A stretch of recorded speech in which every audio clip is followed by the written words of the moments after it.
Price Lord. எப்படி இருக்கீங்க? நல்லா இருக்கீங்களா? இந்த நாள் முழுவதும் சந்தோஷமாய் உங்களுடைய நேரங்கள் செஞ்சிருக்கும் என்று நான் கர்த்தருக்குள் விசுவாசிக்கிறேன். இன்றைக்கு ஒரு ஜெபத்தை நம்ம ஏறெடுக்க போறோம். 2 நாளாகமம் 33ஆம் அதிகாரம் 12-13. இது மனாசே ஏறெடுத்த ஒரு ஜெபமாய் இருக்கிறது. இப்படி அவன் நெருக்கப்படுகையில், எப்படி அவன் நெருக்கப்பட்டான்?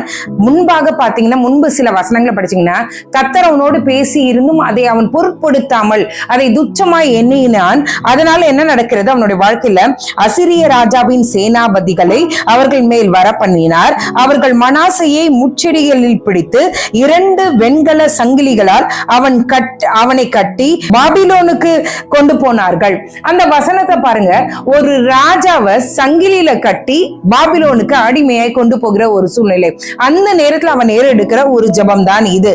12-13.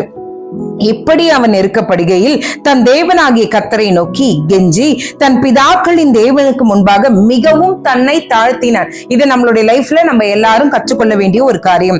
அவரை நோக்கி அவன் விண்ணப்பம் பண்ணி கொண்டிருக்கிற போது அவன் கெஞ்சுதலுக்கு இறங்கி அவன் ஜெபத்தை கேட்டு அவனை திரும்ப எருசலேமில் உள்ள தன்னுடைய ராஜ்யத்திற்கு வர பண்ணினார். கர்த்தரே தேவன் என்று அப்பொழுது மனாசே அறிவித்தான் என்று வசனம் சொல்கிறது. அறிந்தான் என்று வசனம் சொல்கிறது.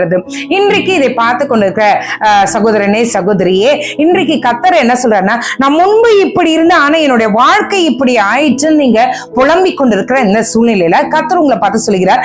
மனாசையே ஒரு எக்ஸாம்பிளா நம்ம வைத்துக் கொள்வோம்.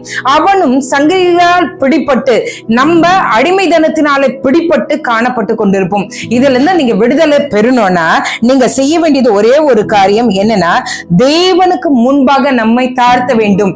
தேவனுக்கு முன்பாக நம்மை தாழ்த்தும் போது கர்த்தர் கண்டிப்பாய் நம்மளுடைய ஜெபத்தை கேட்பார். மனாசேயின் ஜெபத்தை கேட்டு திரும்ப மனாசேயை அதே பொசிஷன்ல கொண்டு வந்த தேவன், நீங்கள் எதை இழந்தீர்களோ உங்களை தாழ்த்தி கர்த்தரிடத்துல உங்களை நீங்க ஒடுக்கும் போது, கர்த்தரிடத்துல நீங்க வரும்போது, கர்த்தரை நோக்கி நீங்கள் ஜெபம் பண்ணும்போது கர்த்தர் திரும்ப உங்களுடைய ஸ்தலத்துக்கு, உங்களுடைய ஸ்தானத்துக்கு அவர் கொண்டு வருவார். நம்ம ஜெபம் பண்ணலாமா?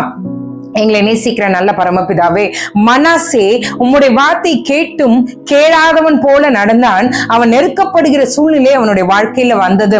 அவன் நெருக்கப்படுகிற போது தன்னை தாழ்த்தி உம்மை பார்த்து அவன் கெஞ்சும் போது கர்த்தர் அவனுடைய கெஞ்சுதலுக்கு இறங்கி பதிலை கொடுத்து அவனை திரும்ப அந்த ஸ்தானத்தில் கொண்டு வந்தது உண்மையானால், அப்பா, இந்த நேரத்துல யார் யார் ஆண்டவரே நான் முன்பாக இப்படி இருந்தேன், என்னுடைய வாழ்க்கை இப்படி மாறியது என்று நினைக்கிறாங்களோ, ஒரு வாய்ப்பு தாங்க ஆண்டவரே.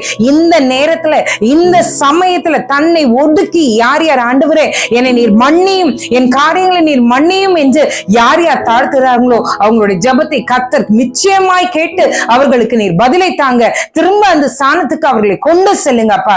இது உமக்கு லேசான காரியம் ஆண்டவரே. நீர் பெரிய காரியங்களை செய்யுங்க. உங்களுடைய நாம மகிமைப்படட்டும். இந்த இரவுல எத்தனை பேர் ஆண்டவரே தனிமையாய் விடப்பட்டவர்களாய் தனிமையை நோக்கி ஆண்டவரை செஞ்சு கொண்டிருக்கிறார்களோ அவங்களுடைய ஆண்டவரே வழியை நீ திருப்பி உம்மோடு இணைகிற அந்த ஒரு ஐக்கியத்தை நீர் அவர்களுக்கு தருவீராக. நீரே அவர்களோடு இருந்து வழி நடத்துங்க. இயேசுவின் மூலம் ஜெபம் கேளும் நல்ல பரமபிதாவே. ஆமென், ஆமென், ஆமென். God bless you.